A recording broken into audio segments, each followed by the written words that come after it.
Howdy everyone, it's me once again, the one and only Killer RANT. And today, I'm still continuing my Disney movie marathon by reviewing one of their live action films. And this time around, it's going to be more of a sequel to a film they have already made some time ago. Which I know, when it comes to sequels, Disney does not always theatrically release their films. So, they tend to do that on a solemn occasion, yes. And especially considering that they did make a lot of direct-to-video sequels, and not this time around. This film is a full feature, and it was theatrically released. So I'm reviewing the film titled "Alice Through the Looking Glass." So I did review the first film that Tim Burton did, so I figured might as well review the second one because if I'm going to review all of them, might as well review get to every single one because if I review one installment, I might as well review them all. So, yeah. Like I mentioned in my review for the Tim Burton version, I didn't like it. I didn't like it. So, I was not exactly all thrilled when I heard about an actual sequel being made for this film. So, yeah, I saw the trailers, but I didn't care. Honestly, I really did not care at all. So, I didn't go watch it.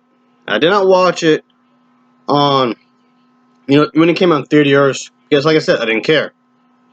But oh boy, I took my sweet time and actually, was extremely reluctant on watching it and reviewing it, folks. Of course, it's on my to-do list, folks. Yep, here's my damn to-do list. It feels as though it's not gonna be over. Yep, a damn to-do list, folks. Yes, sirree. So anyway, as usual, folks, I do have to talk about the plot. So let's just get into it, shall we? Yes, sirree. So, here we go.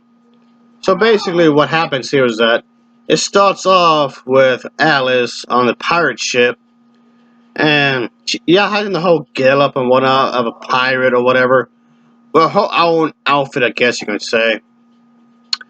And so, yeah, of course, she's going to have something of an accent or whatever.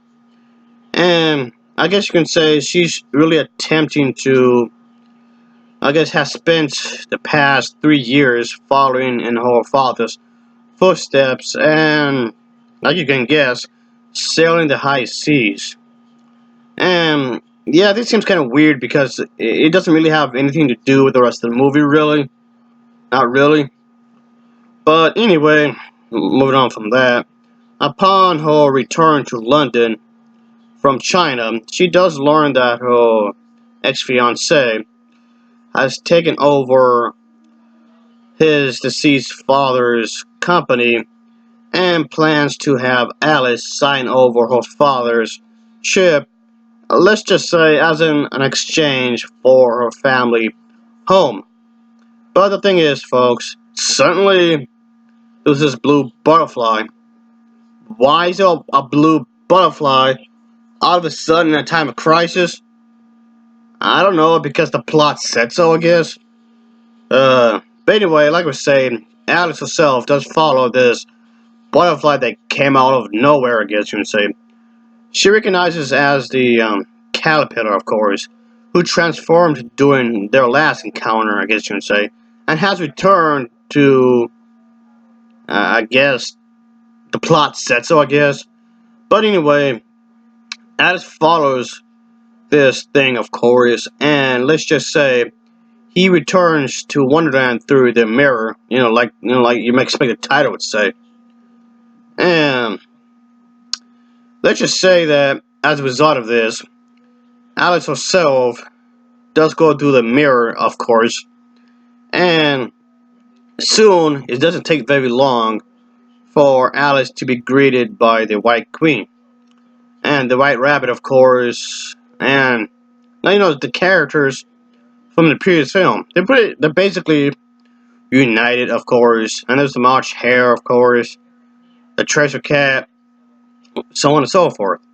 They basically inform her that is not exactly everything's well, which is kind of odd because to state that because this is Wonderland. Of course, Wonderland is not exactly going to be well. Anyway, they stated that Mad Hatter himself is acting more madder than usual, which, they find rather strange. And they explain that it's because his family is missing. So, of course, Alice herself does take it upon herself, because of this, to comfort him, I guess you could say, as a result. But the thing is that Mad Hatter does inform her, does make sure that of his family's survival, and let's just say there's a specific day that happens, and there's a moment of crisis, so to speak. The thing is that yes, something needs to be fixed, something needs to be done, because something had led to something really bad. I mean, I know I'm being a little vague here, but like I said, like I always often say, I don't want to spoil too much of a movie, really. But yeah, all I can really say is that I guess getting to the point here, it involves time travel. Yeah, seriously, what the hell? Time travel. Of all the things to use in a movie, time travel. Which, if you ask me, is a bad idea. Just no. That's a bad idea because it comes off desperate. It really does come off desperate if you ask me, folks. Because it felt like, okay, whenever a franchise, it goes for any franchise, this one or whichever, if they want to use like a time traveling kind of device for a story, it feels like they ran out of ideas and just picked this. And I mean, and on top of that, do you realize meddling too much in the past can have the possibility of making the future worse? I feel like the film does not go into that much, really. So yeah, this movie sucks. It's not very good. No, just no. Hey Rocky, get out of here! Get out of here, Rocky. This movie's not good at all. So, he'll be fine. He's just eating his little snack or whatever. Yeah, that little fella's hungry, folks. I'll be right back, Rocky. I'll be right back to check up on you. Yes, sirree. If anything, folks, I found this film incredibly boring. It's very, very boring. And yeah, that's because it didn't really hold my interest that much, really. I was I was just snoozing off for a good chunk of time. I was just waiting for it to be over. There was nothing interesting at all. No, not really. I just thought it was just pretty dumb in a lot of ways. I felt that the story is contrived, and I feel like some things happen, like the whole butterfly thing I just mentioned a little earlier. She coincidentally it coincidentally came around, and she, by chance, in that specific place, in that specific time, for that specific moment to happen, just so we can get the whole time travel thing uh going. So yeah, it feels really contrived.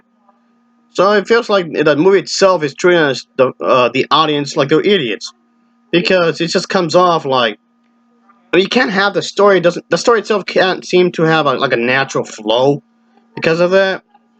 So it feels like, oh, let's just get things out the way. Come on, let's get things out the way. Let's hurry the hell up. So yeah, so I really didn't like how this film is set up a story. Really, the story is not interesting. None of the characters were likable. And I really didn't like how they portrayed Alice in this movie. I like how it was originally done in the original animated feature that they did in the early 1950s.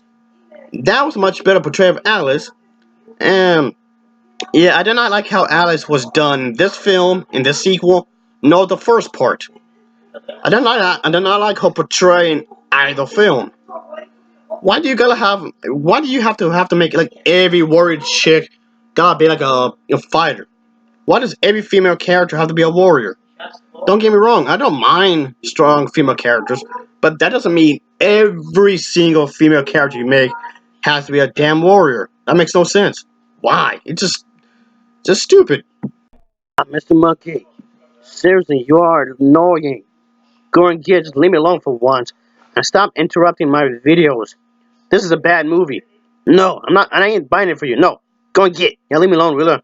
I'll beat you with this. Yes, so there you go, there you go. Yeah, you deserve that. Alright, I have to get rid of this thing, folks.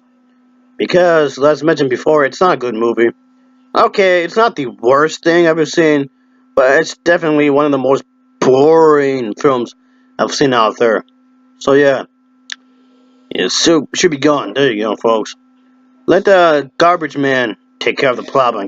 I guess you can say, because I don't want to deal with it, folks. No, sorry, it's garbage.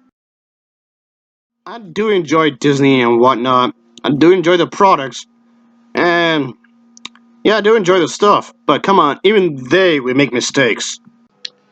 So yeah, folks, I can say that this film does not deserve to be watched by me ever again. Watching it once was just enough. That was it. I thought the script writing was pretty bad because the characters didn't say anything interesting. I mean, yes, they do try to have like a wordplay kind of a thing. You know, wordplay is what the original book is known for. And the original Alice in Wonderland from the early 1950s really, went into that. You know, having a wordplay kind of a thing, which I thought was pretty cool. They kind of tried to bring this back, but there was nothing clever about it. It just felt like it was just slapped in there for no reason really. Oh look, it's Alice. That's enough. That's enough of a reason. But they didn't do it in a clever way. There was nothing nice about this film when it comes to script writing. So a lot of the dialogue came out forced, if you ask me, because it didn't feel natural at all. Just no. I really didn't like it, folks. Again, it didn't, make me pissed off like some of the other Disney live action films. Because I know Disney live action films have been nothing but remakes and remakes and remakes nowadays. And is this movie as bad as some of the others I've seen over the years? No. But that doesn't mean this movie's good. It's just not as. Yeah, it's not nearly as awful as some of the others I've seen. So, I would say I'll skip this one, folks. I'm not going to watch it again. Watching it once was enough. Just That's it. And it seems kind of weird that watching this, it seems kind of weird because the original Alice in Wonderland, the original animated Alice in Wonderland that Disney did way back in the early 50s, it never got a sequel.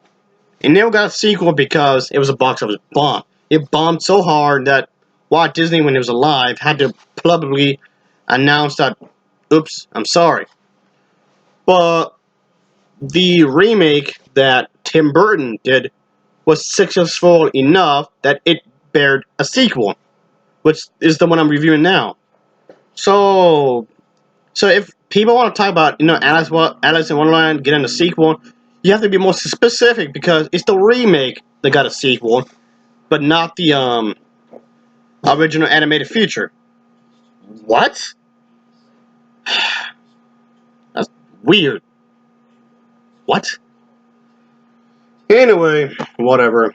I mean, the Disney live action films, they're not as good as they used to be. They're really not. I miss the old like the live action movies they made back in the 60s, 70s, or whatever, like around that era. I miss those live action films. But from 2000 and up, I noticed a dip in quality when it comes to the live action films. There's a few exceptions, a few, not even less than that in recent years. And especially considering the fact they announced they're going to be making more remakes down the line. And just no. Recently, Tim Burton did the remake for Dumbo, which I didn't see also, because I knew it was going to be bad. But, yeah. Anyway, folks, okay, slight rant on that, whatever.